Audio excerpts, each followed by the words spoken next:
up, y'all? This is Hailstorm adding my 2 cents to the miracle effect. And what is the miracle effect? Well, the miracle effect is basically a belief that if we add our perspective to the conversation, then we can change the way we see ourselves and ultimately change the way that the world sees us. Right now, it's too many people telling our stories and the stories are skewed. So let's just get down to the conversation at hand. Today, we're going to talk about the 4th of July. Do we celebrate? Do we not celebrate? And there really is this battle going on. I noticed on my Facebook timeline between the people who just want to celebrate, they want to party. These Black people want to celebrate, want to party. Some of our white friends, of course, our white friends want to celebrate and party. And then you have these people who feel like they are woke.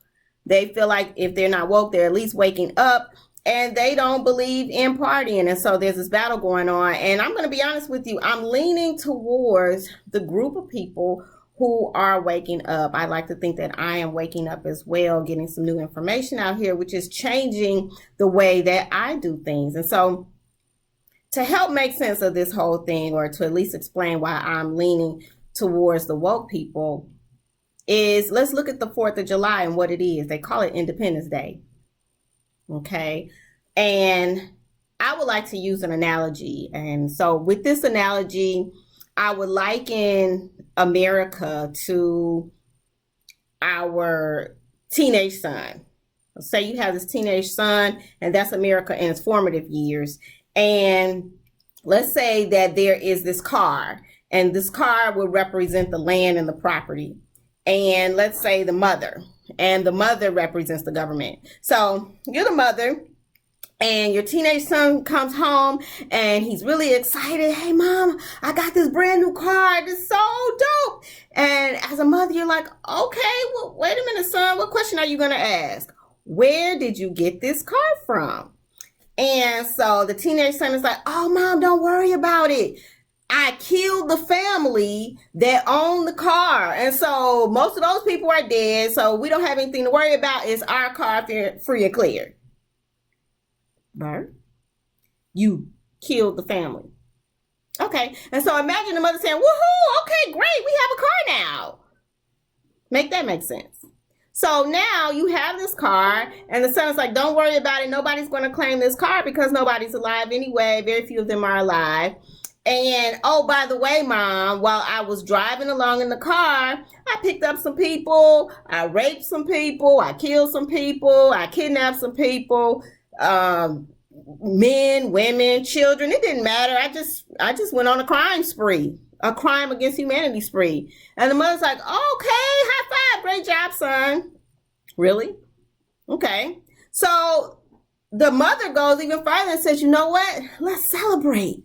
Let's celebrate that we have this car. And so years go by, and the son continues on this crime spree that the mother endorses. Crimes against humanity, killing people, raping, serial killing people, raping people, robbing people, making them do his homework, basically making him do his homework and not paying anything for it. Actually, how can you pay for that? But still not paying, make him do the homework for free. And so years go by, you continue to do that, and you hear a knock on the door. And you have company coming to your party every year, celebrating the theft of this car. And who walks in, lo and behold, the descendants of the people who was robbed, raped, and murdered. They walk in. They didn't walk in to make the son pay for what they did to their family. They walk in to party. In fact, not only are they there to get the party started, they wearing t-shirts, they bought clothes, repping your son, looking good, taking pictures, loving your son, thanking your son for what he did to get the car. And so they're in celebrating this party of this son accumulating this car, basically committing crimes against humanity. Does that make sense, Black people? You want to come in and get the party started for them. Now, some people that walk into the party, They don't even know why they're there. They just like the music. They just like the sounds. They like the fireworks, right? They don't even know. They don't even care what happened to their people. And then some people are like, yeah, I know, but I want some barbecue.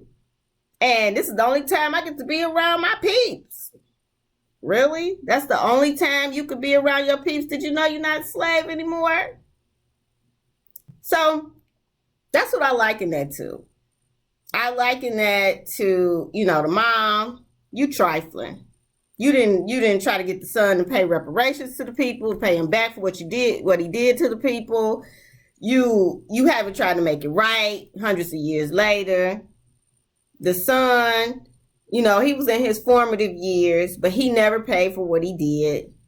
And then the descendants of the slaves are coming in and partying and celebrating their foolishness. And then you wonder why you're not being respected.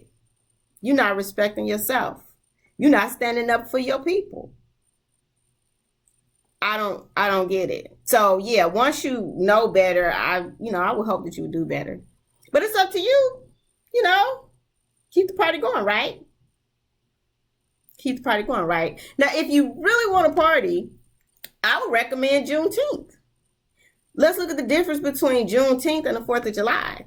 Now, the 4th of July, that's people coming in and saying, well, we want to be free from Great Britain because, they treated us unfairly. They were taxing us. They wanted their soldiers to come in. They were asking us to do things we didn't want to do. So this is Independence Day. Independence Day for us, yet we still have slaves. So what does that say about what they think about you? That Independence Day for them is only what mattered. And you didn't matter. Your life didn't matter. Nothing about you mattered, or your children, or your people at all.